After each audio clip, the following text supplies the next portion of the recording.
भगवान की जो तृतीय पत्नी है सत्यभामा, उनको थोड़ा अभिमान है। ठाकुर जी बोले सत्यभामा को अभिमान दूर करवे के काजे तो करना पड़ेगा। और स्वयं ठाकुर जी क्यों नहीं कर रहे? डरते हैं, इनसे क्या कहेंगे हम। और मान का हनन जो करे उन्हीं का नाम है हनुमान। ठाकुर जी ने स्मरण किया, हनुमान जी महाराज जल्दी पधारो। हनुमान जी महाराज द्वारिका आए।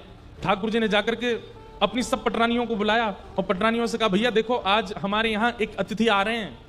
सब पटरानी बोली कौन आ रहे हैं? बोले साक्षात श्री अनंत बलवंत हनुमान जी महाराज का नाम सुनते सब प्रसन्न हो। बोले तो त्रेता युग में आपके राम अवतार में थे, द्वापर में भी बोले वो तो चिरंजीवी हैं, चारों युग प्रताप तुम्हारा, चारों युगों में रहते हैं।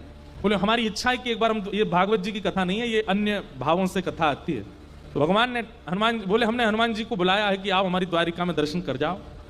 रुक्मणी आदि बोली हम पकवान बनाए, हम लड्डू बनाए, हमने सुनी उनको प्रसाद का बड़ा अभ्यास है। ठाकुर जी बोले वो सब तो ठीक है, लेकिन हनुमान जी का एक स्वभाव है। बोले क्या? हमको अकेले प्रणाम नहीं करते। तो बोले साथ में सीता जी होनी चाहिए तभी प्रणाम करते। अब सब पटरानियां एक दूसरे का मुख देखने लगी, तो फिर हम क्या करें? अब सीता जी तो नहीं है। बोले सीता जी तो नहीं है, पर सीता जी के नैन कैसे हैं? मृग जैसे नैन हैं। सीता जी की ऐसी तोता जैसी नाक है। सीता जी के ऐसे ओष्ठ हैं। सीता जी के ऐसे गाल हैं। सीता जी के ऐसे केश हैं। सीता जी बोलती हैं तो ऐसे बोलती हैं। ठाकुर जी वर्णन करने लगे सीता जी का। पटरानियां सुनकर के कह रही हैं ओहो अच्छा सत्यभामा का ये सारे गुण तो मुझ में हैं, मैं बन जाती हूँ सीता जी। भगवान बोले हाँ आप ही बनो। जबकि सीता जी ही रुक्मणी बन करके आई हैं। सत्यभामा बोली कि मैं बिल्कुल वैसा ही श्रृंगार करके आऊंगी, वैसे ही बैठूंगी, वैसे ही बोलूंगी जैसे आपने बताया, आप चिंता मत करो। हनुमान जी को बुलाइए, आप संकोच मत करो। ठाकुर जी बैठे सिंहासन पर, बगल में आकर के सत्यभामा बैठ गई। और आज ठाकुर जी धनुष बाण आदि लेकर के बैठे हैं। बोले भैया राम बन जाएं आज हम, तभी प्रणाम करेंगे हनुमान जी।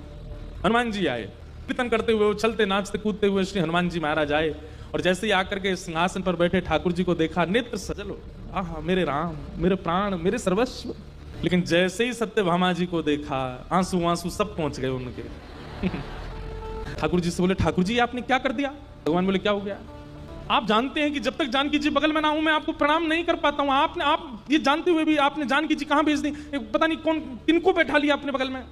ऐसे मत बोलो, ये जानकी जी ही तो हैं। ऐसी मृगनयन जानकी जी के, ऐसी नासिका जानकी जी की, ऐसे ही ओष्ठ जानकी जी के, ऐसा ही स्वरूप जानकी जी का।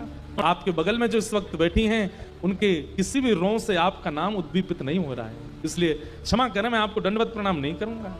सत्यभामा जी तो रो रो के बेहाल हो गई, उनका सारा अभिमान चूर चूर हो गया। और तभी वहां पर लड्डू लेकर के, प्रसाद लेकर के, जैसे कोई अन्य घर के सदस्य सामान लेकर के आते हैं पवाने के लिए, ऐसी सब सखियां आ रही थी। उन्हीं के बीच में से रुक्मणी जी आई और जैसे ही लड्डू सामने पधराया और राम हनुमान जी ने जैसे ही रुक्मणी जी को देखा, तुरंत करताल उठा करके नृत्य करने लगा। हाँ मेरी माँ आ गई, मेरी माँ आ गई, चरणों में